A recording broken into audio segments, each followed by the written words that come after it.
What up? This is Robert Horry. Horry, three-pointer. Buries it. You might know me as Big Shot Bob. To Horry for three. Oh, unbelievable. This guy is off the charts. What's going on, Big Shot Bob? Robert Horry from downtown. I know what's going on, Big Shot Bob. It's Friday. It's Friday. Episode 125 of The Shoot-Around. B-Dog Brandon Harper, I'm Rob Jenners in Houston, Texas. Is seven-time NBA champion Robert Horry, who's got a dentist appointment today, which I have to admit, when you said you had a dentist appointment and you were in Houston, I was like, all right, well, how often do you go to the dentist? Like twice a year probably, right? Every 6 months. Every 6 months? That's about right. Average or just 6 months? Does your ass fly to Houston twice a year to go to the dentist? No, I just schedule it around when I come to Houston. So sometimes it might be, it depends on, So your dentist is in Houston? Yes. Okay, you don't have a dentist back in L.A.? I have one there too, but I prefer the one here. Okay, all right. I just threw me. I was like, no one usually leaves town and then makes a dentist appointment while they're out of town. Yeah, it's like one of my really, really good friends. His ex-wife's. Well, I was going before they got divorced. But Okay. I just feel like to keep it. If I'm gonna spend money, I'd rather give my money to someone that I'm close to. You know what I mean? I hear you. Yeah. Yeah. So yeah. Someone's got to pay that guy's alimony. Might as well be you. Might as well be you. All right, so that makes sense then. So a bunch of questions, by the way, from the shoot-around. Thank you to everybody who sent stuff in this week and last week. If you ever have a question for us, find us online, send it our way. We will try to get to it on the show. I'm going to open with a question from Keith. We kind of talked about it, but not really on the Tuesday show. Keith wants to know, did you think Dort's check on Jokic was a cheap shot? And he says, I saw Robert Horry put Steve Nash's Keebler elf ass into a scorer's table. That was a cheap shot. Unnecessary, sure, but I don't know if it was worth all that fighting. Now, I think Jokic came out after that game last week and was like, it was a cheap shot, it was unnecessary. I didn't necessarily think it was a cheap shot. I just thought it was kind of childish.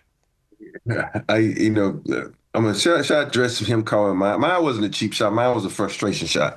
And if it had been a cheap shot, I put his ass over the board, and then that'd been a cheap shot. But I think it was weird because he stopped. Sometimes guys do that to try to get the offensive foul or defense, but he stopped and kind of stuck his butt out. So, and I call it a cheap shot, but it's not like something that Joker hasn't done. So. Yeah, but I think too, Jokic's fall was a little over the top. Like, he just kind of hip checked him. Normally that you stumble, you keep moving. Jokic went down and the hands went up in the air, and it was like, oh, okay, we're flopping here a little bit. So there's a little floppage involved in that. But I didn't necessarily see it as a cheap shot. Yeah, with things like that, you see that you don't fall to the right, you fall to the left. So you. Like, if you got good body control, when something like that happens, you make sure you fall on the person. Yeah. So you're going to try to do this, I'm going to make sure you take some of this. You're gonna have something take this elbow to the back of your head. Yeah, you're going to take something with you is what you're going to get. Yeah. See, now, and to his point, I think your shot on Steve Nash was a well-calculated decision.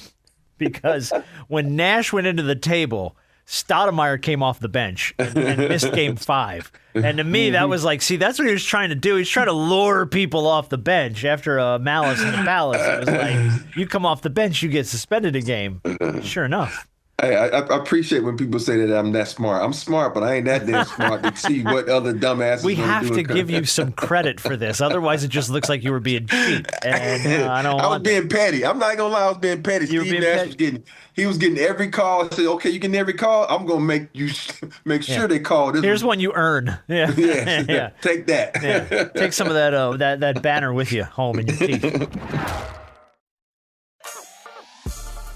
All right, our trending MVP finalists right now, as we are in March, we are in the final stretch of the season. We got about 20-ish games to go for every team, some less, some more. Your favorite right now is Shea, who can only miss 6 more games of the final 20 or so that the Thunder have to play, but he looks healthy, so I think that he probably will finish out the year in contention. Your other leaders here, Jaylen Brown, Cade Cunningham, and Donovan Mitchell.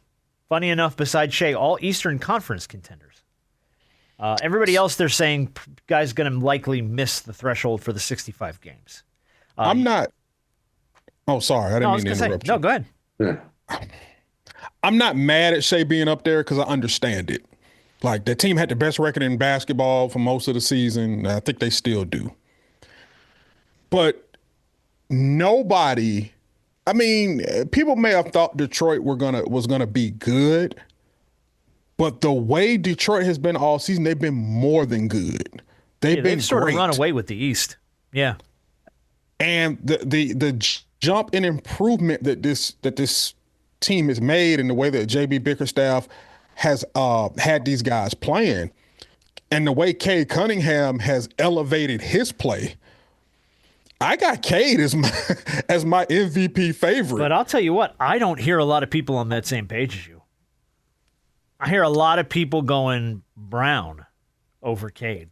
That's not a bad one either. That's not a bad one. That's my pick. That's my pick. Just it's because it's not bad. Because we all, I don't see y'all, but I know a lot of people, including myself, say, "Oh, the Celtics be in the play-in spot, not the playoff spot." Mm-hmm. And you think about their record and what and what he's been able to do on both ends of the floor.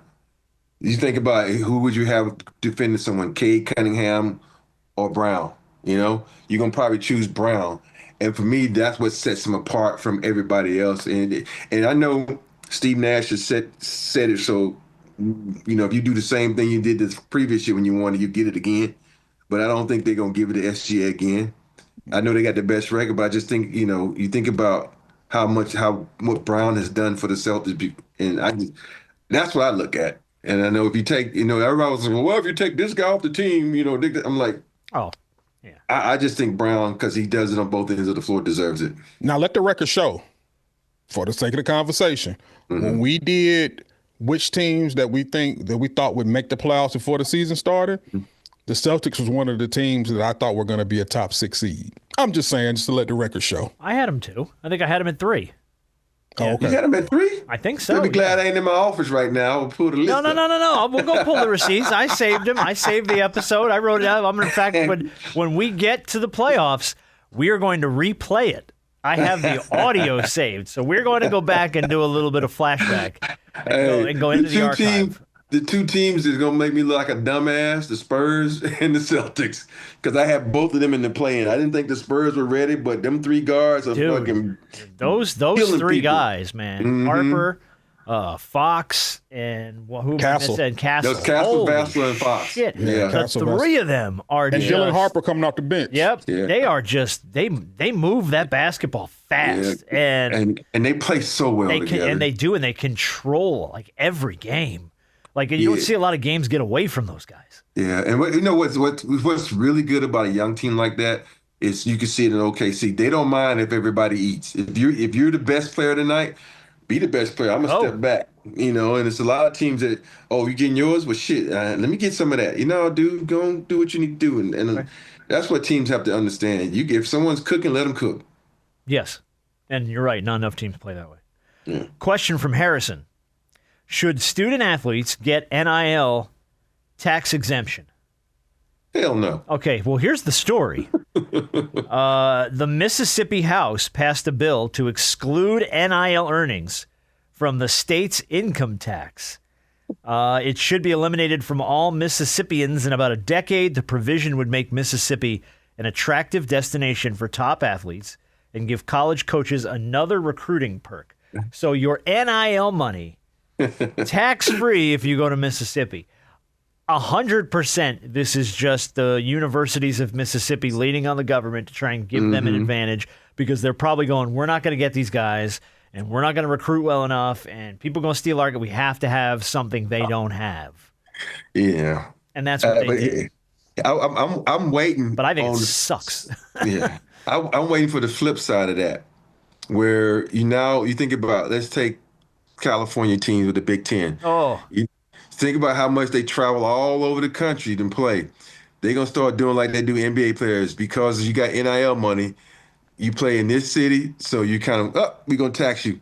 You're going to tax you. You're going to tax you. So I'm waiting for that to happen. I don't know if it's going to happen, but you know how it only takes one city to start doing it. Well, and it only takes one city to start, say, we're not going to tax NIL money. So it's an interesting topic.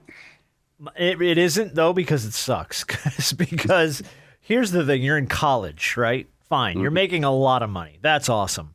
Yeah. Welcome to the real world, where the rest of us have to pay a shit ton of tax on the money we make, especially the harder we work and we make more money, we pay more freaking taxes. Unless you're a billionaire. Well, right, and unless you find a way to like blow up the system. But for me, that's a life lesson that you should learn in college. You got to pay taxes. Okay, well, you make a shit ton of money, well, you got to pay a shit ton of taxes. It comes with the turf. You don't get the NIL exemption for that just because Ole Miss doesn't know how to recruit. You're like, come on, man, don't work that way. Hey, because you don't have enough NIL money in your package. Yeah, we don't have enough to steal away the guys from Texas and Texas Tech, so we're just gonna make it tax free. Yeah, that's the way to offset it because we only have a purse of $3 million, so we need to give you $600. Technically, it's tax free. Yeah. You go to LA and make $2 million, you're making the same thing. That's absolutely right.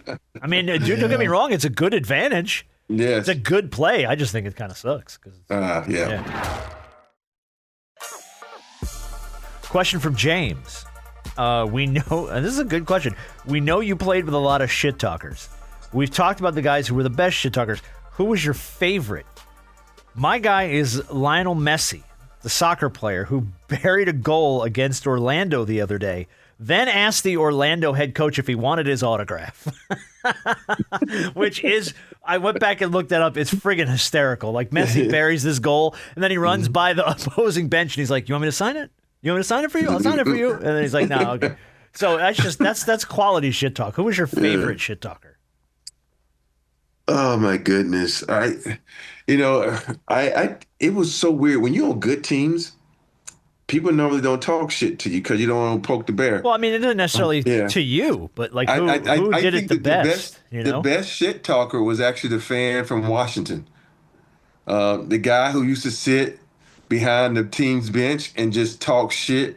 Like he would say, like I don't remember his name. You have to. I don't remember this guy. Yeah, he is famous for being a shit talker. The only reason he stopped doing it because he had some domestic violence charges, so he kind of disappeared off the scene. Okay, well that'll do it. Yeah, but he was like the greatest shit talker. He was like, "Hey, Dream, that won't work. Rudy T doesn't know what he's talking about," and he would just go. You talk about any guy that played in the '90s. They know this guy. So he was the best. He was just a fan. He was funny as shit. One of the best shit talkers ever. That's awesome. I'm trying to think. I say Kevin Garnett. And I know people say Gary Payton, and I do think Gary Payton probably the greatest trash talker of all time.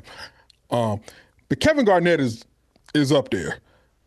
Hearing the way I've heard some of the things that he said to guys on the floor.